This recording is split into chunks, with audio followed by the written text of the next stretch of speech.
The snow hadn't yet touched the south, but the cold was already creeping into Ned Stark's bones. He stood by the window of the Tower of the Hand, watching the red sky burn above King's Landing.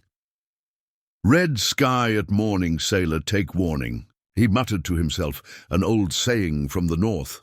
Something in his gut told him the storm had begun. Ned had always been a man of honor, but honor in King's Landing was a sharp blade aimed at your back. He had seen enough whispers, lies, and betrayals to know that he was surrounded by enemies. Cersei Lannister's children were not Robert's, that much was clear. He'd thought for a moment of confronting her, giving her a chance to flee with her children. But the moment he looked at Littlefinger's smirking face that evening, he knew no one could be trusted here. He made the choice that would change everything. He wouldn't play this game. He wouldn't whisper and plot in the shadows. He would ride north, under the cover of darkness, with only a small band of loyal men, Jory Cassell, Harwin Vaonpool, and a few others. Ned slipped out of the capital. They didn't go through the main gate. They used old tunnels Varys had once spoken of, known only to the black cells and the rats. Sansa and Arya were left behind for now, too risky to take them in such haste, but Varys promised their safety. Ned hated to leave them, but this war would decide their fates as well. By the time the Lannisters learned of his absence, he was already across the Riverlands. Ravens were sent, one to Stannis Baratheon at Dragonstone, one to his wife Catelyn, who was still in the Vale with her sister Lysa, and one to Robb in Winterfell. War was coming, and it would need more than swords. It needed truth. When Ned reached the Stormlands, Stannis was waiting for him, not with open arms, but with that eternal grimace carved into his face. "You bring honor, Stark, but honor won't win us the Iron Throne," Stannis said as he looked over the Raven's letter Ned had sent. "We need fire. We need fury.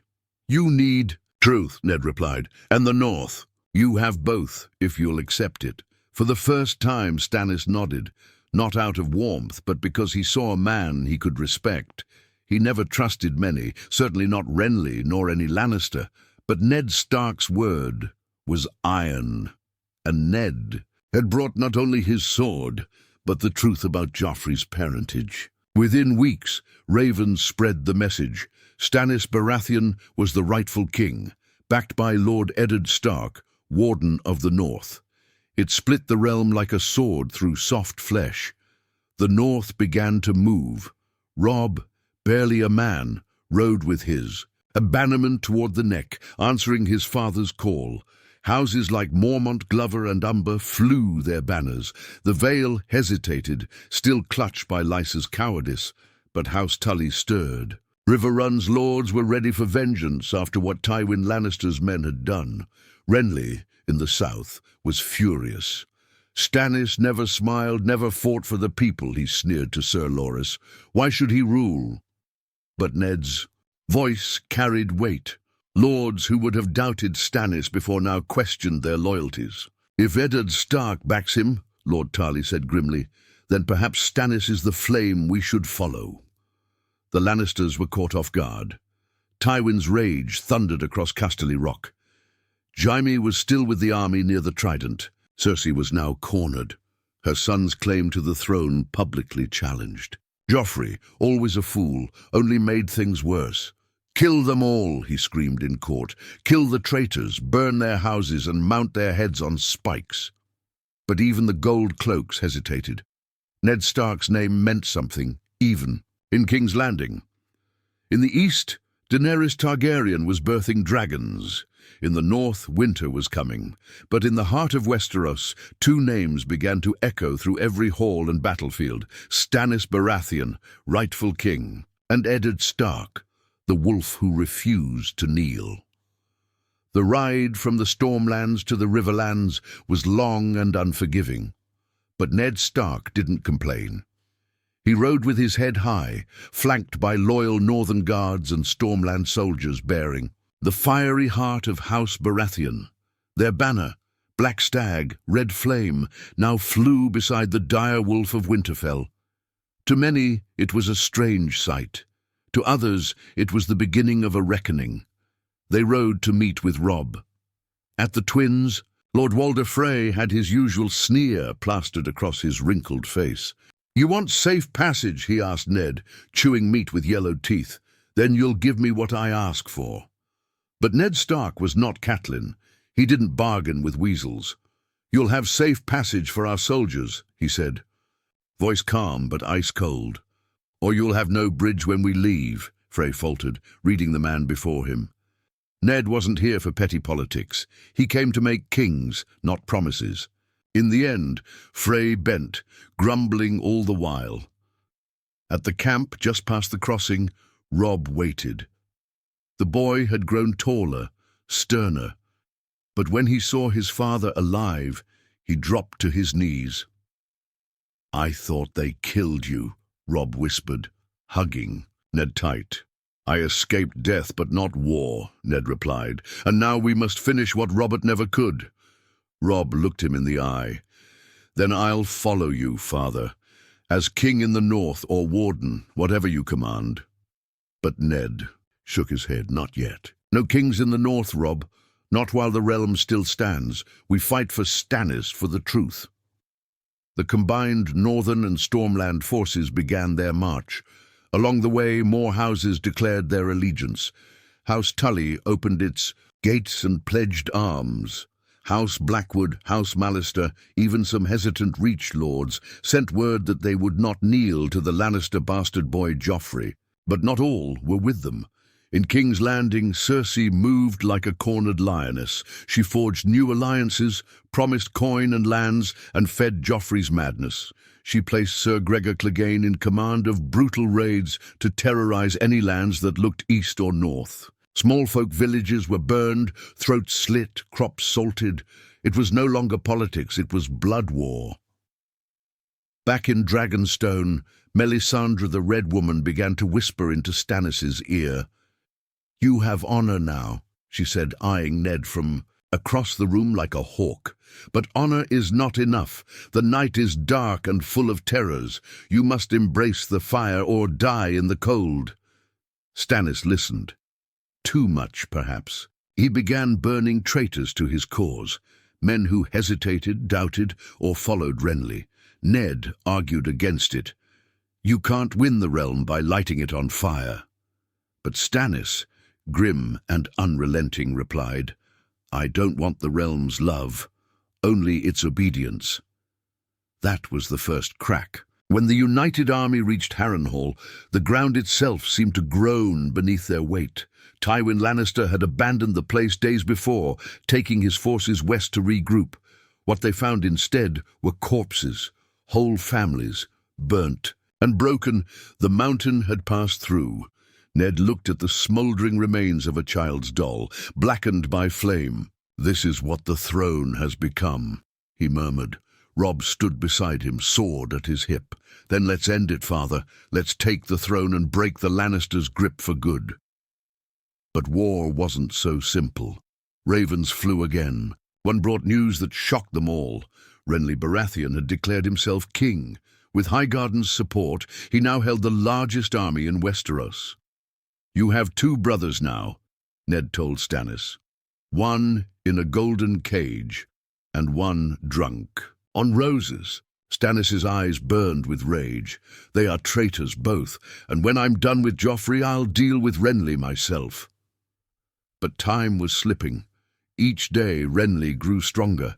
Each day the Lannisters killed more.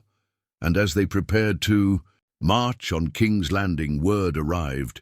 Joffrey had declared Eddard Stark a traitor and placed a bounty on his head. The price? 50,000 gold dragons, dead or alive. Suddenly, nowhere was safe. Bandits began to hunt them. Sellswords who once served Robert now stalked the woods, hoping for a payday. Even in their own camp, Ned felt eyes watching him differently. "You should have stayed dead," Catelyn told him when she finally reached the host, riding hard from the Vale with Sir Brynden. "You'd be safer in the grave." He only smiled grimly. "Honor has no place in the grave." And now, at last, they were near. The gates of King's Landing just beyond the horizon, their banners ready, their armies drawn. Ned Stark stood with his son Robb, with Stannis beside him, and looked toward the capital that had nearly ended. This time, he had not come to play games, he had come to end them. The camp outside King's Landing pulsed with tension.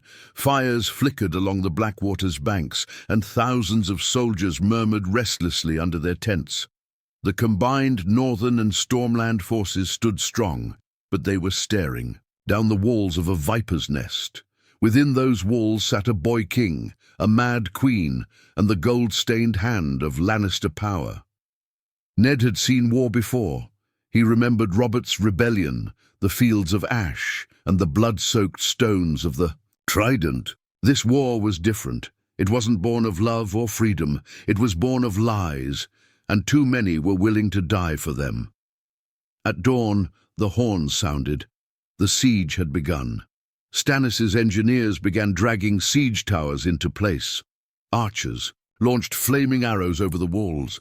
Battering rams slammed against the gates. The clash of steel echoed like thunder as screams from both sides pierced the morning air. But King's Landing had more than walls. It had wildfire.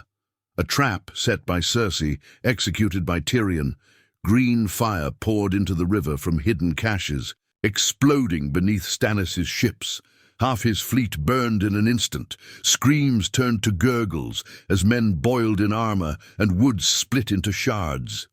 From the camp hill, Ned watched the inferno erupt, the heat baking his face even from afar. "Gods," Robb whispered. "They burned their own river. Cersei would burn her own children if it kept her on that throne," Ned muttered bitterly. Still, they pressed on. Stannis ordered his remaining forces forward. Siege ladders slammed against the walls, and soldiers climbed into chaos. The gold cloaks, once rumoured to be bought by the Lannisters, fought fiercely under Sir Mandon Moore and Sir Boros Blount. But not all of them. In pockets, some laid down arms, opening smaller gates, letting pockets of northern forces inside. The city began to turn on itself. Inside the Red Keep, panic had broken out. Civilians flooded the streets, fleeing from imagined invaders. The nobles fled to their villas. And Joffrey, the boy king, screamed for his mother as the enemy grew nearer. Cersei, drinking wine with one hand and clutching Tommen with the other, demanded more blood. "Kill the traitors, kill Ned Stark, bring me his head before sunset," she shrieked. But Tyrion was the only one who kept a shred of reason. "This city will fall," he warned, "unless someone takes control of the chaos." And so he did. Tyrion led a last-ditch charge into the gate tunnels, cutting down any who threatened the civilians. He wasn't trying to win, he was trying to survive. And for a moment it looked like he might turn the tide, until the wall broke.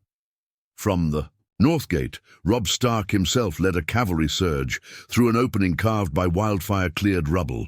The young wolf rode hard, slashing down defenders, his direwolf Grey Wind howling beside him, and behind him came the wolf, Ned Stark.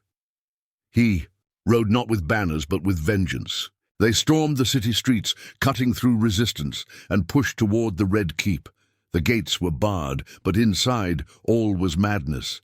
Sir Ilyn Payne was guarding the throne room. Sir Meryn Trant was defending Cersei. And Joffrey sat on the Iron Throne, gripping his sword like a toy, crown askew, eyes wild. When the doors burst open and Ned Stark stepped through with his sword drawn, silence fell like a death knell. "Get back!" Cersei screamed, pulling Tommen to her chest. "You traitor! You bastard traitor!" Ned didn't speak. He looked at Joffrey, that foul product of incest and arrogance, and saw not a king but a child who had caused more death than most armies. Joffrey stood and pointed. "Kill him!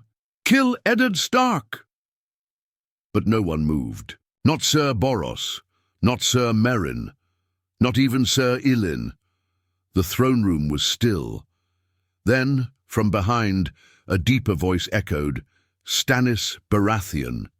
He entered, black armor scorched, his face bloodied and exhausted, but unyielding. "By right of blood, "I claim this throne," he said, "and by the truth of the realm I demand justice." Cersei screamed. She grabbed a knife from a fallen guard and lunged. At Stannis, at Ned, it was unclear. But before she could strike, a sword pierced her back.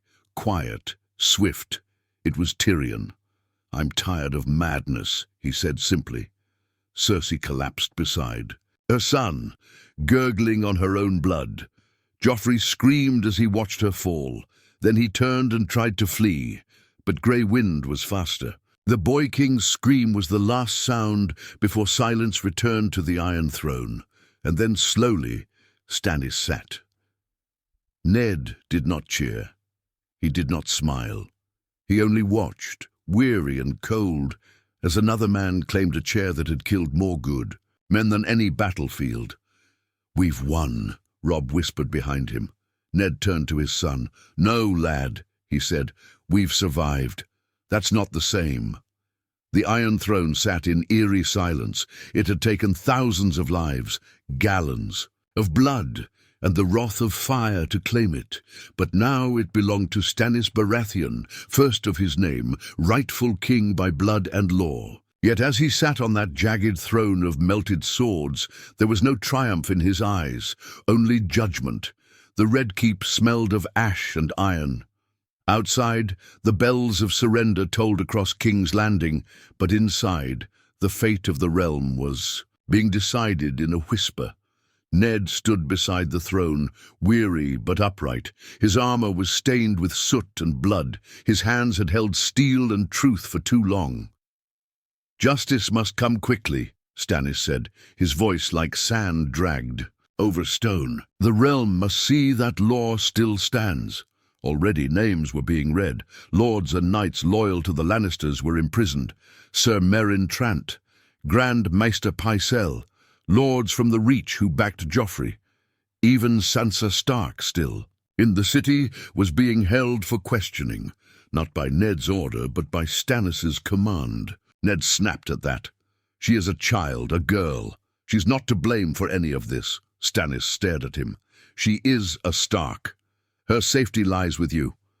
But I will not allow any threat, however small, to linger." "Threat?" Ned's voice cracked slightly. "She's my daughter." Stannis said nothing more, but the chill between them deepened. It was a silent reminder. This alliance had been forged in necessity, not friendship. Tyrion Lannister had surrendered willingly, offering his services as Hand of the King. Many expected his execution, but Stannis spared him, barely, for his role in stopping Cersei and preventing the Red Keep from becoming a slaughterhouse. But Tyrion, ever calculating, knew the game had changed. He stayed in the shadows, watching the wolves and the flames twist around each other. In the days that followed, bodies lined the city walls. Traitors, nobles, soldiers who'd backed Joffrey. The people watched in silence, too scared to cheer or mourn. "Is this justice?" Robb asked one night as they stood on the battlements. "It's Stannis's version of it," Ned replied. "It's clean, cold, and final." He didn't say it out loud, but in his heart he feared they had replaced one monster with another. Back in Winterfell, ravens brought news of unrest. Balon Greyjoy had declared independence, using the realm's chaos to strike along the western coasts. And, worse, the Night's Watch had sent word. Rangers were going missing beyond the wall, and strange figures walked the snow at night. "Winter is coming," Ned whispered, reading the Raven again, "and we are still bleeding over thrones." But Stannis would not be swayed. He began redistributing lands and titles. Stormland lords were rewarded. Some northern houses gained. Southern castles for loyalty. But the politics tasted sour. Melisandre, ever watching, now spoke openly of prophecy. "You are the Lightbringer," she told Stannis, "the one who was promised, Azor Ahai reborn." Ned's fists clenched. Every time he heard her voice, to him she was no prophet, just a flame-drenched poisoner. But Stannis listened, One night, Ned confronted him alone in the throne room. "You're turning into what we fought to destroy," he said. Stannis stared down at him from the iron seat. "I am what the realm needs to survive." "And what? Of peace? Of rebuilding?" Stannis's eyes hardened. "There is no peace, not yet. Renly lives. The Greyjoys raid. The North whispers of kingship. We must crush rebellion wherever it lives." Ned's jaw tightened. "Then we've only traded one war for another." Silence passed between them, not of agreement, not even of respect, just a quiet, growing divide.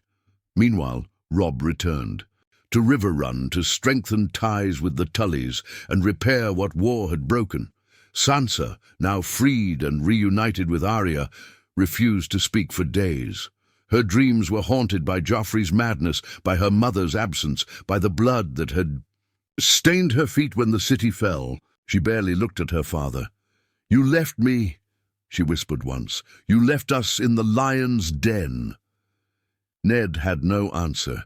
He sat alone often, watching the sky from the ramparts of Maegor's holdfast, wondering if honor had cost more than it saved. He had survived, yes. He had helped Stannis win the throne, but in doing so, he had lost pieces of himself, his daughter, his trust, and maybe his purpose. Then came the final insult. Stannis named Davos Seaworth Hand of the King. A good man, a loyal one, but not Ned. And when Ned heard it, he knew. He was no longer needed, not in this court, not in this fire-drenched city. The wolf had helped the flame take power, but now it was time for the wolf to return north, before it burned him too. The wind off the Blackwater Bay carried the stink of smoke and rot. The war was over, but King's Landing had not healed. Corpses no longer lined the streets, but hunger had replaced bloodshed. Beggars swarmed alleyways, merchants demanded coin. For mouldy bread, the people wore fear on their faces like a second skin. Ned Stark could no longer bear the city. He stood at the gates of the Red Keep with Robb, Arya and Sansa. Behind them, carts of northern wounded and refugees waited to begin. The long journey home. Winterfell was far, but its call was stronger now than ever. "You sure about this?" Robb asked, voice low. "I was never meant for thrones or crowns," Ned replied. "Stannis has his seat. I have mine." They had said their goodbyes to Stannis. That morning, a cold exchange, respectful but distant. Stannis, hardened by his victory, had little room left for sentiment. "I will need men like you, Lord Stark," he had said, eyes flicking to a stack of reports from the Iron Islands, and whispers from the east, "You will have them if the realm is just," Ned had replied. "But I will not serve shadows."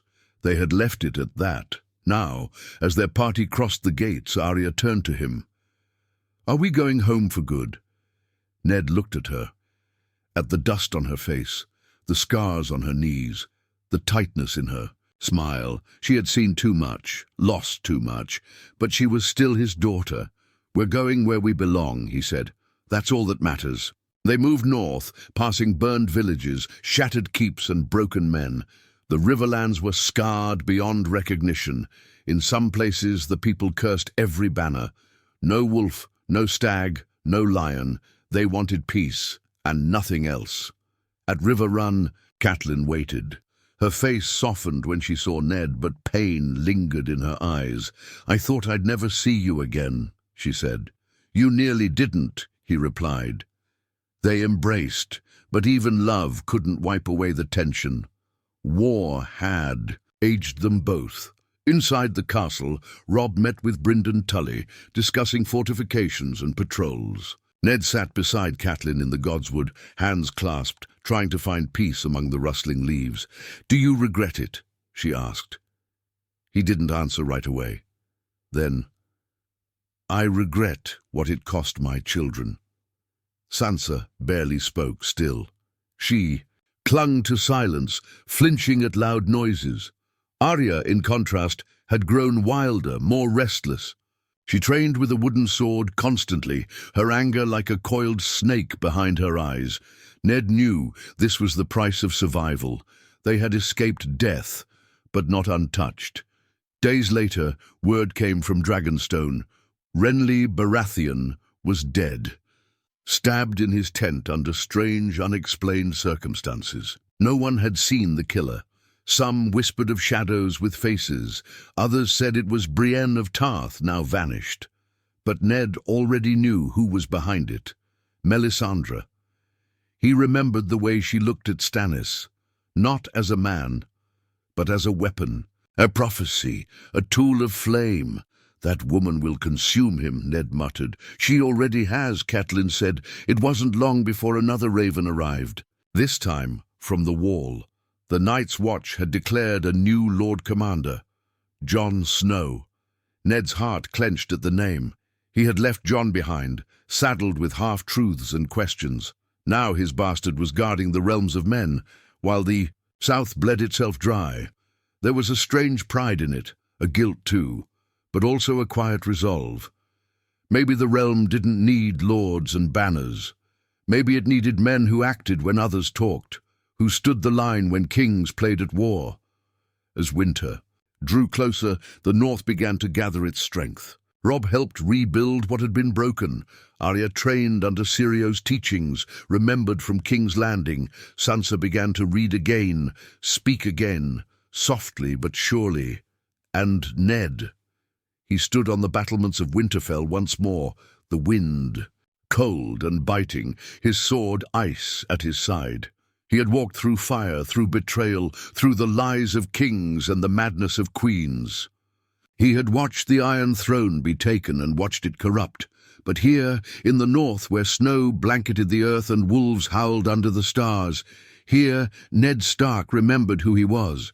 Not a player of thrones, not a lord of war, just a man trying to keep his family safe. As the snows fell and the long night whispered from beyond the wall, he knew what truly mattered.